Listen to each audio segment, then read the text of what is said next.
Good for him calling out his colleagues on the other side of the aisle for not acting, for not doing the things that are needed in order for us to get this crisis under control. We are experiencing something that we've never experienced before in the Border Patrol. We're arresting people at record numbers, and unless Congress steps up and does their job to close the asylum loopholes, to get rid of the magnet that is drawing people here to the United States cross-border illegally, we're going to continue to see this problem day in and day out. Yeah, well, a record number of unaccompanied children crossed into the United States illegally this year, 61,000 kids. So what specifically do you think needs to be done to prevent these kids from making this dangerous journey? The first thing that we have to look at is we have to look at what the drivers are that are bringing these people. Once we identify those drivers, and frankly, Congress knows what those drivers are. Now that they've identified those drivers, what they have to do is they have to pass legislation to address those drivers. But frankly, what we're seeing is typical politics where the Democrats, frankly, are not going to do anything going into 2020, because if they address this issue, President Trump is going to be able to claim a win. He's going to be able to say that he did what he needed to do, and they're just not going to do it. And so what they're doing is they're stonewalling in order to point the finger and blame President Trump and blame the Republicans for what's going on. And frankly, it's disgusting to see that, because that doesn't serve the American people whom they were elected to serve. And Brandon, to your point, let's take a look at this latest poll. The most important problem facing our country today, 27% say it's immigration. But yeah, to your point, the Democrats want to keep this going and going. They want to milk it for all that it's worth. With that in mind, I want to switch gears to a different topic. Mark Morgan, who you know well, telling Fox News that 52 miles of new wall are being built to help border agents curb the crisis, says hundreds more miles will go up in under 2 years. Is this going to do anything? It's going to pay huge dividends. All I have to do is look back at the early times in my career in Arizona, when we didn't have any walls and we were arresting hundreds of thousands of people. The moment we put those walls up, those numbers dropped. For instance, at one of my stations that I was assigned to, we were arresting over 100,000 people per year. The moment those walls went up, those numbers dropped down to around 15,000. So you can see that the walls are extremely effective. And frankly, the Democrats know that. That's why they passed the Secure Fence Act. That's why they acted in certain ways. But now, again, this is politics, and they're trying to stonewall everything. Brandon, quickly, do you think that 52 miles at this point in time is enough, or would you like to have seen more? No, 52 miles is not enough. But again, we're talking about adding hundreds of miles in the years to come. 52 miles is the start that we need, but we're going to need more as we continue to experience these problems. Brendan, thank you. We appreciate it. Thank you, sir. Thank you. A tourist attacked by a gang of teens. This water bucket attacks. The president calling the mayor a total disgrace. Probably the worst mayor in the history of New York City. He's done a bad job, and now he's running for president, and people can't even believe it. He's a horrible mayor. The policemen and women cannot stand him. They don't respect him. They don't like him. Remember, they turned their back on him a couple of years ago when he got up to speak. Everybody turned their back. 3 videos surfaced this week of people attacking cops with water. 3 people, including a gang member, were arrested, but all are now back on the street. They're charged with criminal mischief and harassment. Right now, a SpaceX rocket on its way to the International Space Station. Nickelodeon is sponsoring part of this. The Nickelodeon like promotion now sponsoring the space program? Yes, that's right. Interesting. All right, the supplies will reach the ISS tomorrow. Very serious. Yes. Okay. Time now, 25 minutes after the hour. Boris Johnson taking a page from President Trump's playbook, promising to crack down on immigration. And that's not the only issue they agree on. Why our next guest says facilities in the nation. Griff Jenkins joins us live from Adelanto, California, with an exclusive tour you will not see anywhere else. Griff, good morning. That's right, Todd and Carly, good morning. Here at Adelanto, it's one of the largest of 31 ICE detention facilities across the country. ICE has some 53,000 individuals currently in custody. And we wanted to go behind the doors here because so many lawmakers have said it was mistreating detainees, lack of resources. What we saw when we got a tour from the LA field office acting director Thomas Giles really was quite a surprise. Take a look. Acting Director, where are we?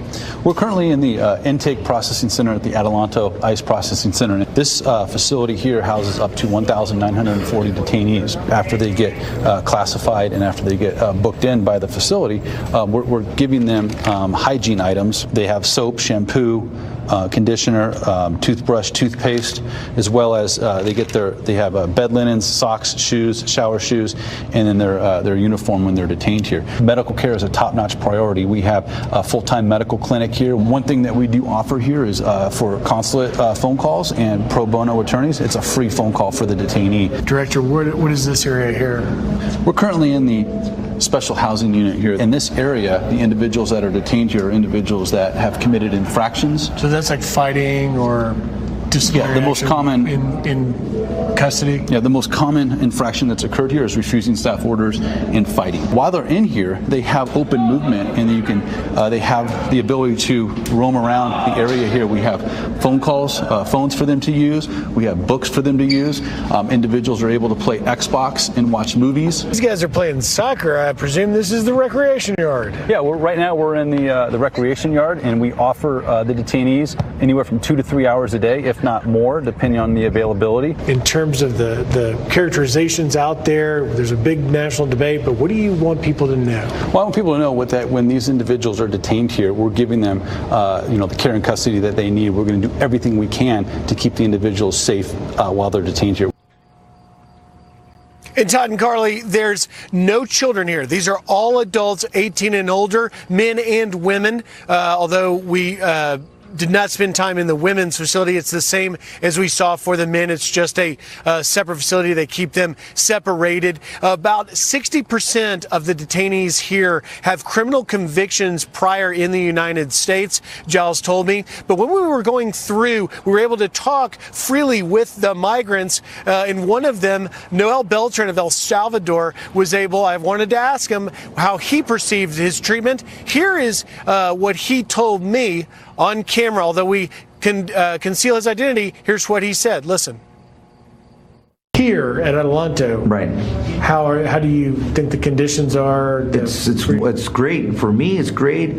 I could see my family. I could hug my family. And Theo Lacey, I couldn't hug my family. They're coming from an hour and a half away, Van Nuys to Orange, and traffic and all that stuff.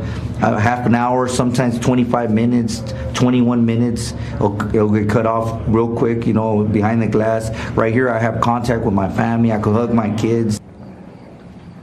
And it's that physical visitation, very important to them, along with the access. The phone bank we showed you, Todd and Carly, also very fascinating. There's a chart on the wall that has the extensions for all of the country's embassies in Washington. They have some 70 to 75 different countries represented in the facility behind me. They even have a direct dial to DHS's Office of Inspector General should they want to lodge a complaint here. The average stay is about 2 months for the detainees while their legal cases play out, many of them also appealing cases. The DOJ has 6 immigration courts on premises here, but one thing's for sure, with this current crisis at the border, facilities like this are at capacity. They have a little over 1,700 individuals in here behind me. They have space for 1,940, but obviously this is not that border processing center like you see where the Border Patrol immediately brings people. They try and manage it to keep it from having the overcrowding situations that we've seen elsewhere. One thing is for sure, we saw a different picture painted than what some lawmakers have said about ICE detention facilities that were protested a few weeks ago across the country, guys. Griff, you said that this is a facility where there were no kids there. So does that mean that these men came with no children, because you can no longer separate children from their parents anymore? Great question. No, it means that, remember, ICE also goes out and apprehends people that have detainers on them. So in many cases, there will be someone, in fact, the case of Noel, he came as a younger child and ended up getting his green card, but then he committed a crime and was put in jail, and so ICE got a detainer on them. Some people, some third of these came from the border because of the chronic situations. But by the time you get here, the families are either put in a family detention facility or they're put in a child facility if children were brought to the interior. That's run by HHS under the Office of Refugee Resettlement. So here it is only adults and no families are being separated here. That process, should you have come and been separated, that would have been much farther down at the time you came across the border. Griff, a fascinating perspective that you just don't see really anywhere else. Thank you so much for opening our eyes to what you saw. Unreal. Great work. Thanks, Griff. We appreciate it. A convicted murderer is back behind bars less than a month after being set free. Richard LaBarbera sparking outrage when he was released from prison early, nearly 40 years after murdering a teenage girl in New York. He violated his parole, but it's unclear exactly how that happened. The federal government will resume capital punishment for the first time since 2003. Attorney General Bill Barr ordering the execution of 5 inmates this December, all of them convicted of murder. Barr calling them some of the worst criminals. 2020 Democrats Kamala Harris and Elizabeth Warren are blasting the move as immoral. Time now, 36 minutes after the hour. New British Prime Minister Boris Johnson promising to crack down on immigration using a strategy that echoes President Trump's current policies. No one believes more strongly than me in the benefits of migration to our country. But I am clear that our immigration system must change. I will ask the Migration Advisory Committee to conduct a review of that system as the first step in a radical rewriting. At a time of political polarization here in the U.S. and across the pond, how will this apparent revolt against global elites impact our president come the 2020 election? Niall Gardner is the director of the Margaret Thatcher Center for Freedom at the Heritage Foundation. He joins us now to weigh in. Niall, thanks so much for joining us. Before we get your Trump-Johnson comparisons, $64,000 question. Set the stage. What does Boris Johnson mean for October 31st and the potential Brexit? Well, Prime Minister Johnson has made it absolutely clear that Britain will leave on October 31st with a deal or without a deal. And he's laid down the gauntlet to the European Union. And he's made it 100% clear that Brexit is a reality. It's going to happen.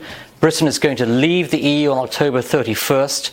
And the British people will be truly free and sovereign again. And so Brexit will be a definite reality. This is a great event for Great Britain. The British people have voted to leave the European Union. The British people have voted to retake control of their borders, their own trade policies, their own laws, their courts. And this will be a great day for freedom and sovereignty for the British people. It'll be a wake-up call to the sinking big government European Union. And so I do hope that the EU got the message yesterday when Boris Johnson gave his first speech in the House of Commons.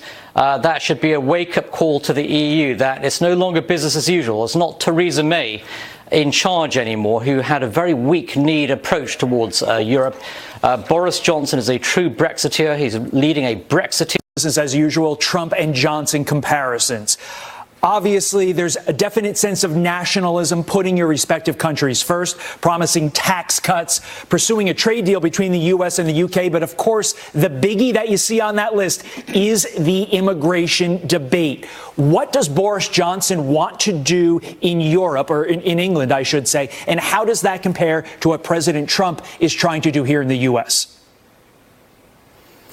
Well, Brexit, in part, is about restoring control of British borders, and that's one of the key reasons why the British people voted for Brexit, in addition to restoring full sovereignty to Britain's parliament, to its courts, and so on. And so the British people would like to see immigration firmly controlled. And at the moment, of course, anyone from the EU can come into the United Kingdom, settle here, And that, of course, has led to a large explosion in immigration into Britain in recent years. And so the Conservative government will certainly change that. With Brexit, you're going to have far tighter control on who comes into the country. Certainly, I think the goal of the British government is to bring into the UK the best talent from all over the world. So it's not an anti-immigration policy. It's about retaking control of Britain's borders. And Boris Johnson has spoken about Britain emulating the Australian points-based immigration system, which ensures that you attract highly qualified people to the United Kingdom who are going to contribute to the British economy. Right, and along those lines, it's a rejection, really, of the kind of open borders approach that the left has taken. And you've heard President Trump say the same thing. That will certainly benefit, I think, the British economy and ensure that the interests of the British people are protected. And you've heard President Trump say the same thing. Niall Gardner, thank you so much for being here. Obviously, it's going to be interesting to see if what happened in the U.S. and the U.K. happens throughout the world of the global elites. Carly? All right, the time now is 40 minutes after the hour. All 50 states targeted. The eye-opening new report that reveals Russia's direct assault on our democracy. And Friday. Carly, it's Friday. It is Friday. And, what does that mean? It means skillet. And that is a band. Providing new details on how these hackers, quote, directed extensive activity against U.S. election infrastructure, potentially identifying some vulnerabilities that these Russian hackers can exploit in future upcoming elections. The report continued, quote, in its review of the 2016 elections, the committee found no evidence that vote tallies were altered or that voter registry files were deleted or modified. Now, the committee couldn't say exactly what Moscow's intentions were by doing this, but they also in this report faulted the FBI and the Department of Homeland Security for not providing enough government warnings. Fascinating and frightening at the same time. All right, so no one told you your coffee was going to be this way. I told you to clap. I literally wrote clap. He wrote. Todd has had his coffee. We might need some more. He wrote the word clap down on a piece of paper and pointed at it. How am I supposed to know what to do with that direction? I just looked at it and was like, what? What's a story? Anyway. Anyhow, yes, Friends 25th anniversary. So to celebrate the popular show Coffee Bean and Tea Leaf, the coffee chain, they have Central Perk coffee and Central Perk tea. Now you'll remember from the show, Central Perk is the name of the coffee shop that all of the friends hung out at. In addition to that, they're coming out with some drinks named after each of the characters. So the Rachel is a matcha latte, the Ross is a classic flat white, and so on. All sorts of drinks in honor of Friends' 25th anniversary, which you can't believe, 25 years. Wow. Oh my, yeah, I know, that's crazy. But you know what, for you, Tracy, we're going to give you a round of applause. Thank you very much. Not the right one. All right, thanks. We appreciate it. The time now is 46 minutes after. Get into a little bit more detail here on the First Step Act. 3,100 inmates released from prison due to the First Step Act. My question for you, sir, is this message getting across to the African-American community and the African-American voter? No, it's not. And I'll correct your screen. That was 3,100 men. 91% of those men were African-American men let out last Friday. And so it's actually been over 4,000 African-American men, almost 5,000 inmates. And you're talking about mass incarceration, which has decimated the black community. It's pulled black fathers out of our communities in the millions. And it really has seeped into our culture. And it's hurting the culture of our kids.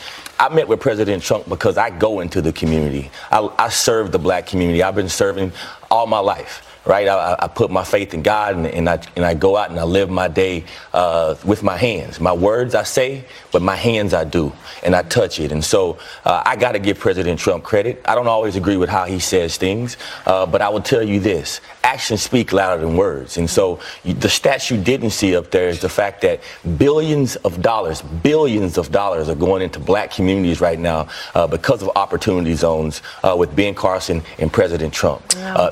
Not just that, but you look at over 3.5 million African Americans are off food stamps and now working.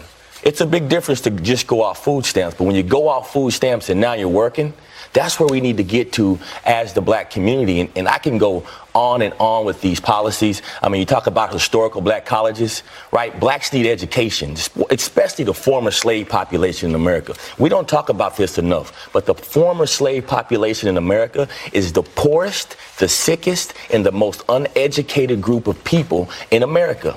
But what do we want to talk about? Liberal politicians want to talk about border crisis and letting more illegal immigrants come in here when we have a former slave population that is still hurting and suffering. And it's just not right. It's not okay. You go into the neighborhoods. Just this summer, I've been in East Cleveland. Terrible, terrible crime rates. I've been in Baltimore. Baltimore is like a war zone going on right now. Chicago, you're talking about dozens and dozens of black people killing each other because of all these systematic issues. And something has to change, and we got to wake up. Every single one of our urban areas is ran by a Democratic leader. There's an issue with that. We got to take a step back as people, come together again as Americans, because we're Americans first. Yeah. I can tell how passionate you are about this issue. And you are right that this message isn't really getting into the African-American community. As a matter of fact, President Trump only has a 22% approval rating among African-American voters. So what do you think he can do to get this message across to the African-American community? Honestly, I think there's enough people of color that get it. You know, we have in the African-American community, we talk about being woke. And we talk about, really being aware of what's going on. But sometimes we sit back and we listen to the same politicians that are just after our vote. And I'll call them out. Elijah Cummings coming out, calling the president racist. How dare you? Go back to your community in Baltimore where they're slaying each other in the streets. You're sitting in front of the American people talking about illegal. Now with North Korea. Also, a day earlier, Iran test-fired a medium-range ballistic missile. This comes amid heightened tensions there with Iran, first shooting down a U.S. drone and then most recently capturing a British oil tanker. Secretary of State Mike Pompeo says Iran's actions will determine how the U.S. responds. They continue to engage in malign activity. They continue to build out their missile program. They continue to work on their nuclear systems. And yet they want to tell the world that, no, they're just defensive and they're just being a normal nation, and we all see differently. President Trump's been very clear. We're watching their actions. It's not what they tell us. It's what they do that will drive our policy. And Rob Jillian, Pompeo is asking all nations around the world to help defend those waters. All right, Aisha, thank you for that update. Now let's give you an update on this story that we have been following. Police believe they're closing in on teen murder suspects in a small town with just one road in and out. Canadian police believe Cam McLeod and Briar Schmigelski are hiding out in the swampy wilderness after they were spotted in the area twice. The teens are suspected in the killings of an American woman and her boyfriend and an unrelated college lecturer. A motive for the killings is unknown. A wake will be held for murdered college student Ali Castile today. The services come just one day after friends gathered for a vigil at the 21-year-old's former high school in St. Louis. Classmates and teachers calling her a ray of sunshine. She said Brazilian stuff, it's the most adventurous stuff. I will just cherish, I know we all will, every moment, every second that we spent with her. Police believe Ali was shot and killed by classmate Brandon Thiesfeld. He is now behind bars. Ali's funeral is tomorrow. 16 Marines pulled from formation and arrested at Camp Pendleton. They're accused of crimes ranging from drugs to human smuggling. The Marines, who ranked as high as corporal, were reportedly not involved in border enforcement. And this comes just weeks after two other Marines were arrested for smuggling migrants across the border for money. The connection between the two incidents is not yet known. A Senate intelligence report finds extensive Russian election interference. The committee says that the Russian government targeted U.S. election infrastructure at the state and local levels. In many cases, alerts about the potential threats never even got to the right people. However, the committee wrote, quote, in its review of the 2016 elections, the committee found no evidence that vote tallies were altered or that voter registry files were deleted or modified, though the committee and the intelligence community's insight into this is limited. Lawmakers now recommend funding states with an additional $380 million to secure our elections. All right, President Trump lashing out at Democrats following Robert Mueller's Capitol Hill testimony. Yeah, the special counsel's hearing raising questions about who was really behind the Russia probe and the genesis of it. Todd Pyra joins us now with more on the president's exclusive Fox News interview. Hey, Todd. Hey, guys, we really didn't get a lot of answers, and the president sort of speaking out about that. In an exclusive interview with Fox News, the president says they, being the Democrats, created a, quote, phony crime and reiterates his desire to investigate the investigators. The crime was committed on the other side, and we'll find out about that. We have a great attorney general who's looking at it. I've been hearing a lot of the media actually is talking about investigate the investigators, and a lot more than that. I just see it. I feel it. I think a lot of good is going to come out of it. Former FBI Deputy Assistant Director Terry Turchi also raising a red flag. He believes Mueller wasn't pursuing direct facts, instead was trying to fit the Democrats' agenda. We're probably going through one of the most dangerous times in our country's history. That entire report is trying to pin those facts around the idea, the theory that Donald Trump was in bed with the Russians. California Congressman Devin Nunes even accusing Mueller of working with the Democrats. I think they were working with the Democrats. I think when you look at Mueller's team, it was a team that we still don't know how that got put together. It was a little odd to see the special counsel there with the lawyer sitting next to him. So there was definitely back channeling going on. Some Democrats, though, still considering their push for impeachment. Does the country benefit going through an impeachment if it's going to be unsuccessful? And we know in the Senate, at least, it would be unsuccessful. So I'm not there yet, but I'm keeping an open mind, and I may get there. President Trump says he is not involved in the Attorney General's investigation of the Russia probe, adding he never wants to see another president go through something like this again. I don't know about you. Maybe I'm naive. I thought we were going to get some answers and some closure this week. Yeah. I am incorrect. More questions than answers at this point. Yep. All right, Todd, thanks so much. Thank you. All right.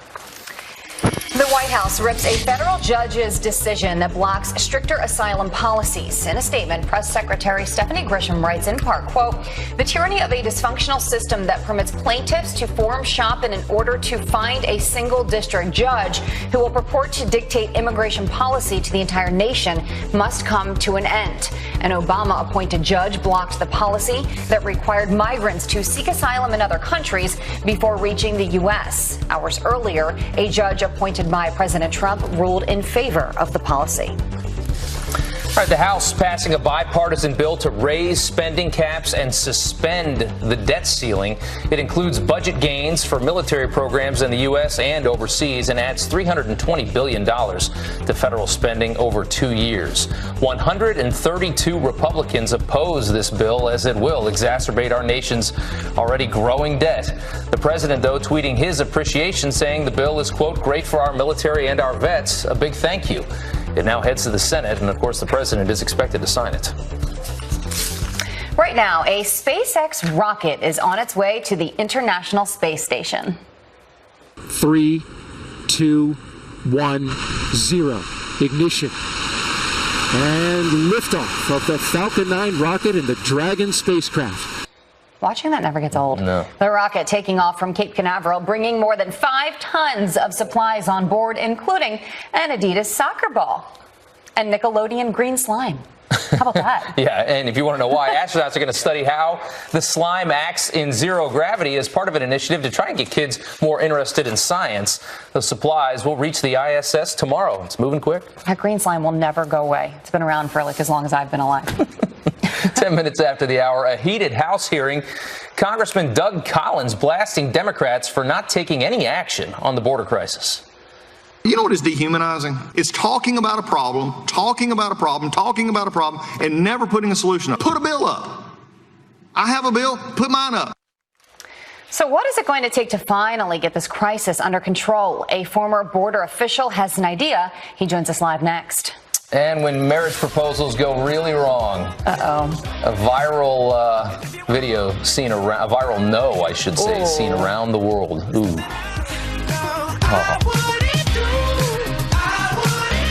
We need to talk about this problem all the time and not see a lot of work get done. What do you think? Absolutely, and I totally agree with Representative Collins.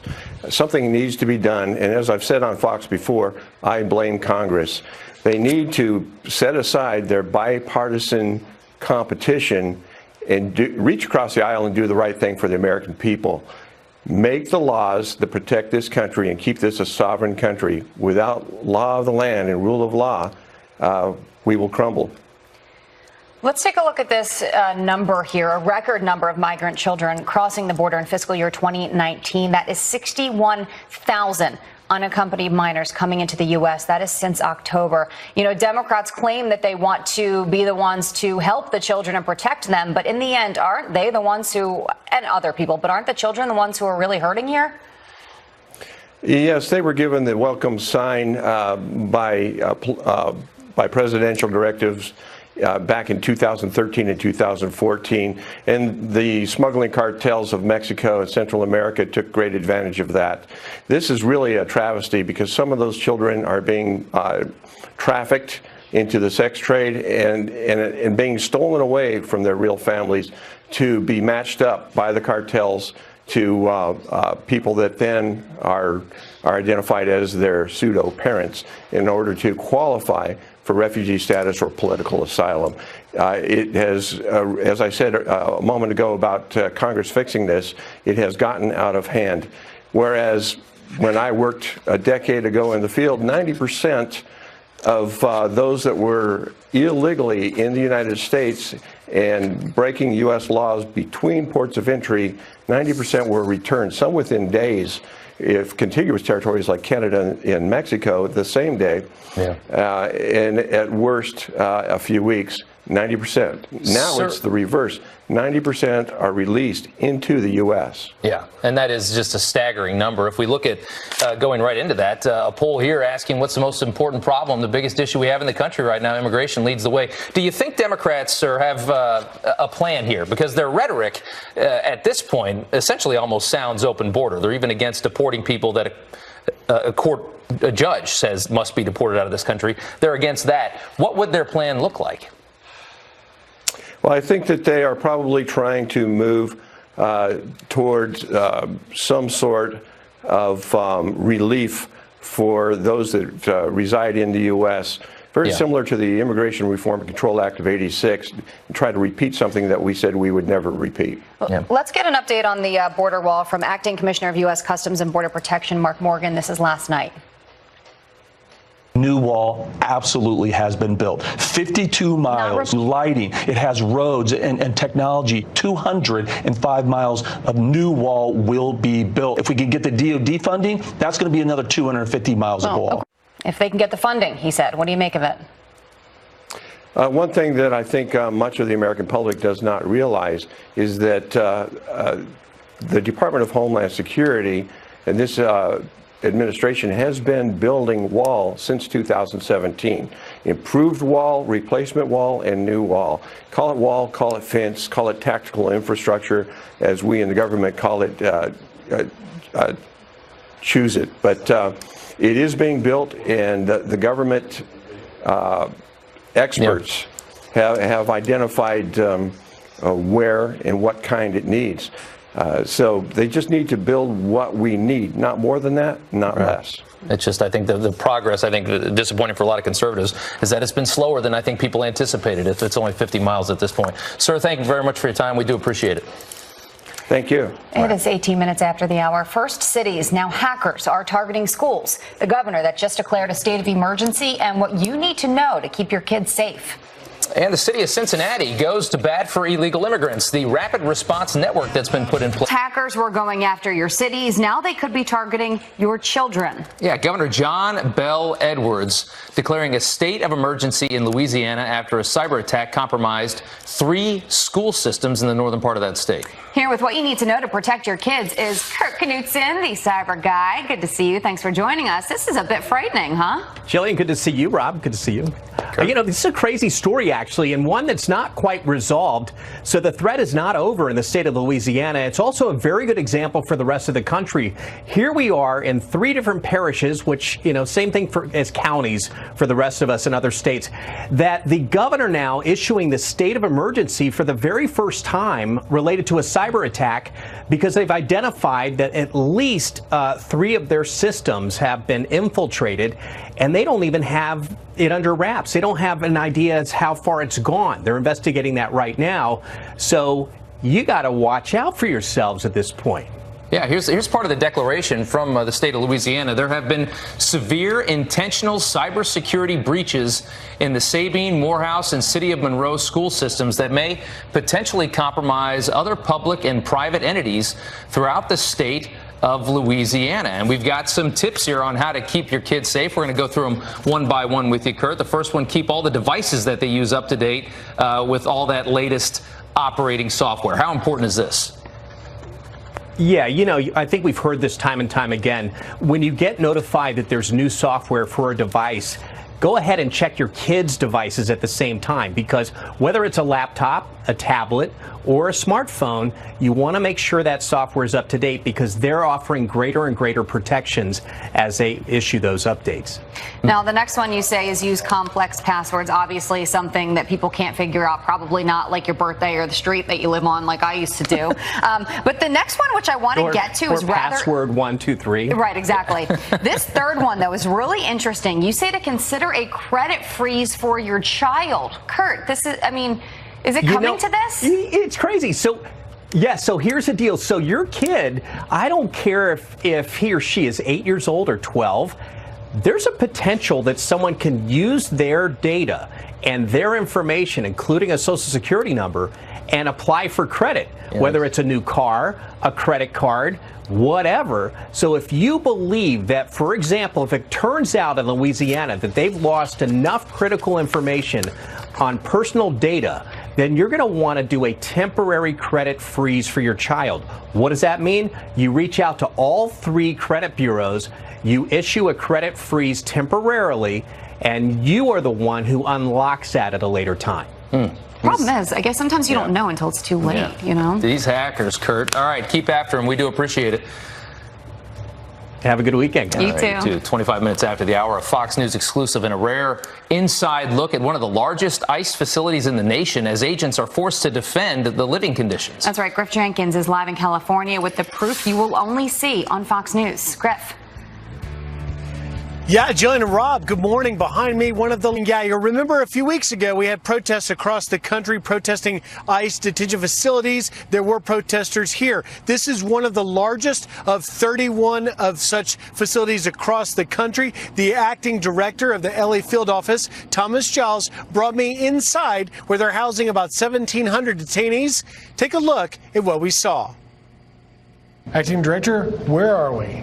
We're currently in the intake processing center at the Adelanto ICE Processing Center. This facility here houses up to 1,940 detainees. After they get classified and after they get booked in by the facility, we're giving them hygiene items. They have soap, shampoo, conditioner, toothbrush, toothpaste, as well as they have bed linens, socks, shoes, shower shoes, and then their uniform when they're detained here. Medical care is a top-notch priority. We have a full-time medical clinic here. One thing that we do offer here is for consulate phone calls and pro bono attorneys, it's a free phone call for the detainee. Director, what is this area here?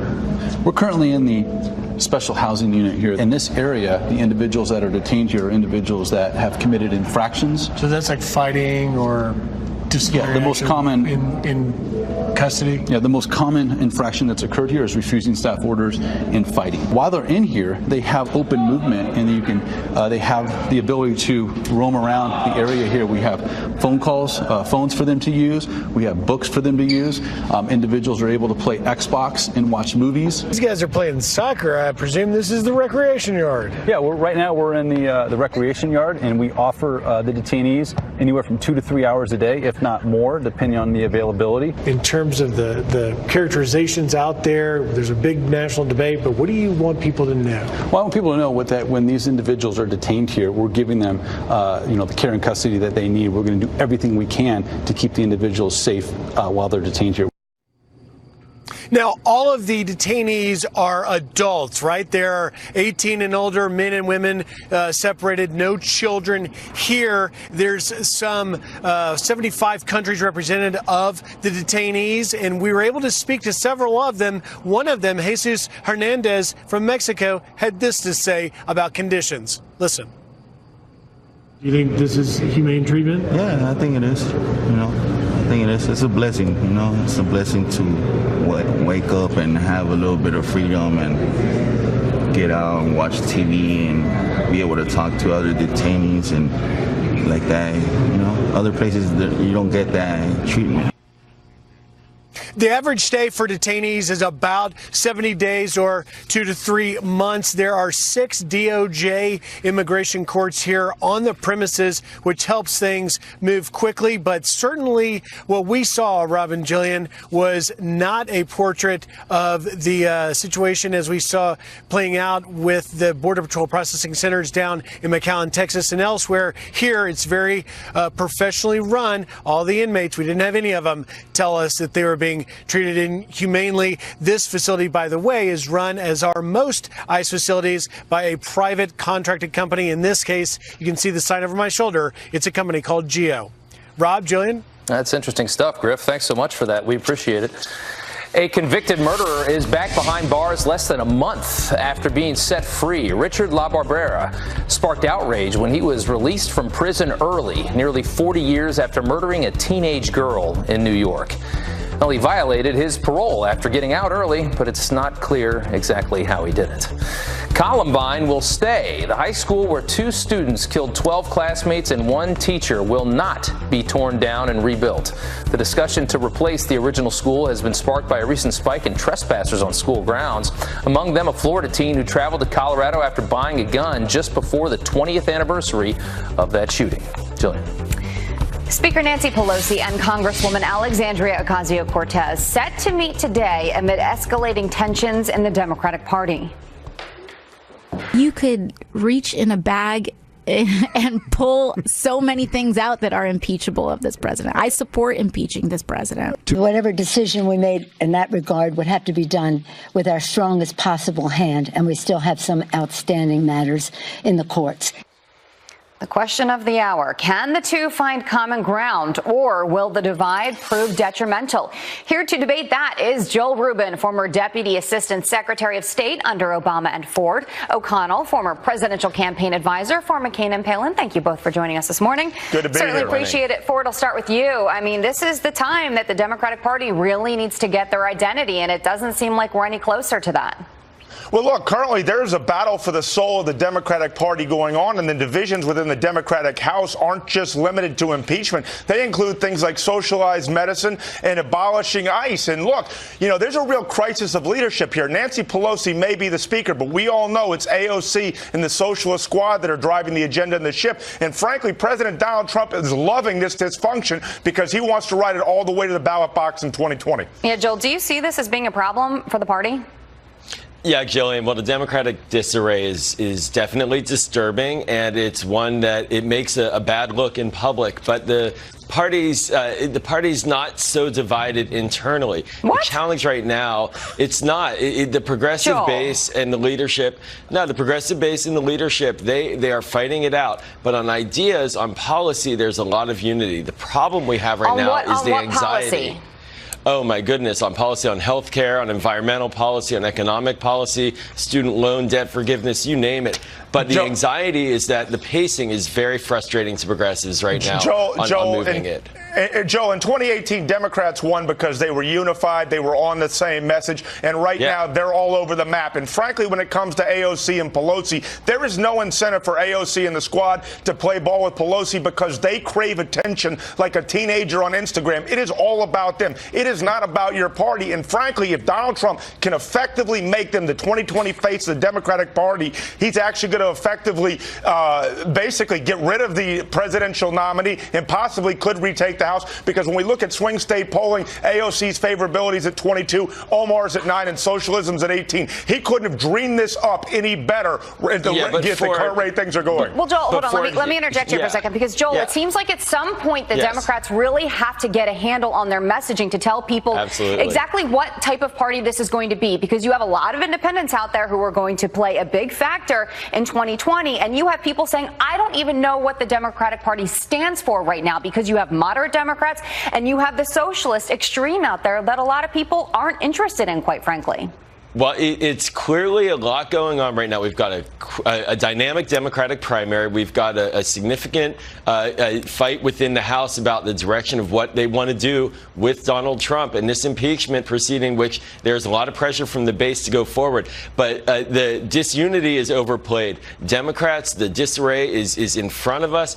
But the idea that the idea that the Democrats are somehow not able to have all these different issues and bring it together is a little far-fetched. This also has happened many times in the past, and in 2018 the win was because we got message discipline, but we have this nominating primary, which is very confusing. You say it's overplayed, but unfortunately it's playing out very publicly in the spotlight on social media, and that's what people are seeing. How about on CBS with Gayle King, where basically AOC saying Pelosi doesn't talk to me and vice versa, and they disagree about a whole bunch of things. Look, if Donald Trump plays his cards right and focuses on what AOC and the Socialist Squad say, he could effectively disqualify the Democratic presidential nominee before the Democrats even have one, in the same way that Barack Obama in 2012 disqualified Mitt Romney and basically made him a serial dog abuser before he could ever actually be the party's standard bearer. Guys, we got to run. We are out of time, but we are all going to be looking forward to seeing what comes out of this meeting today between the two. That's right, they're meeting. Appreciate it. Joel, Ford, thank you. Thanks, Joey. Thank you. 38 minutes after the hour, a tourist attacked by a gang of teenagers, a jaw-dropping assault that's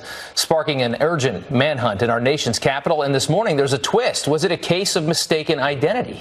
Calling all fugitives, it's picture day. One sheriff's office is offering a do-over for these mean mugs. So what could possibly go wrong? And it's after an outing with his church group to Fantasy Lake Water Park.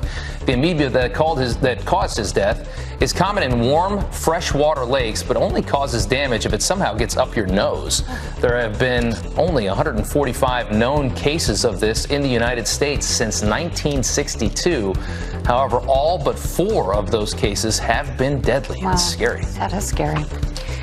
Look at the shocking surveillance video showing the moment a group of teens gang up on a D.C. tourist. The brutal assault outside a hotel after the teens yelled, quote, "That's him." After one punch, more than a dozen others swarm in on the defenseless tourist. Another person apparently trying to stop the attack, telling the teens they've got the wrong guy. They continue punching and kicking and stomping on the man until he's motionless on the ground. He suffered head and face injuries. No arrests have been made.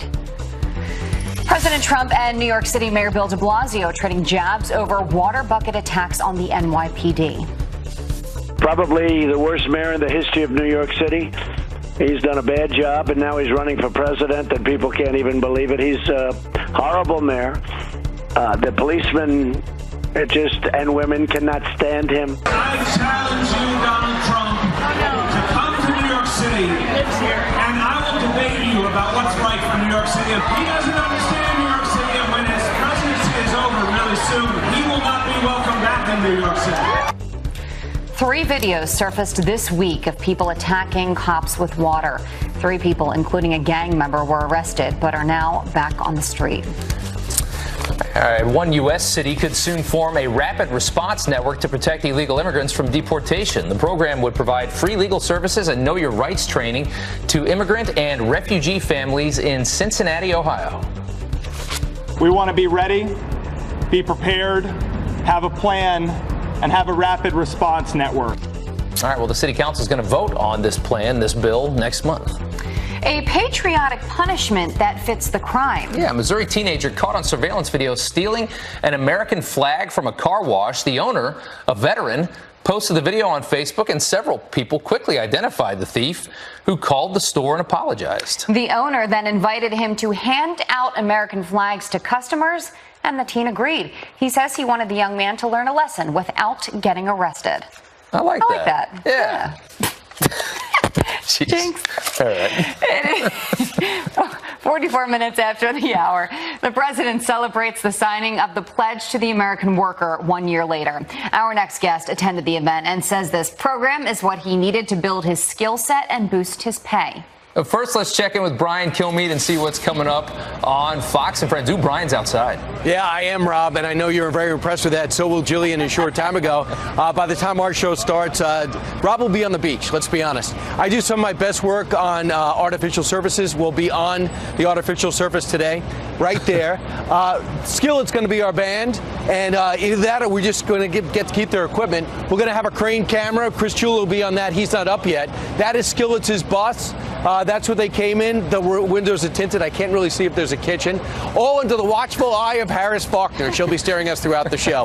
Also, besides Harris looking at us, we're also going to talk to West Virginia Governor Jim Justice. He was a Democrat.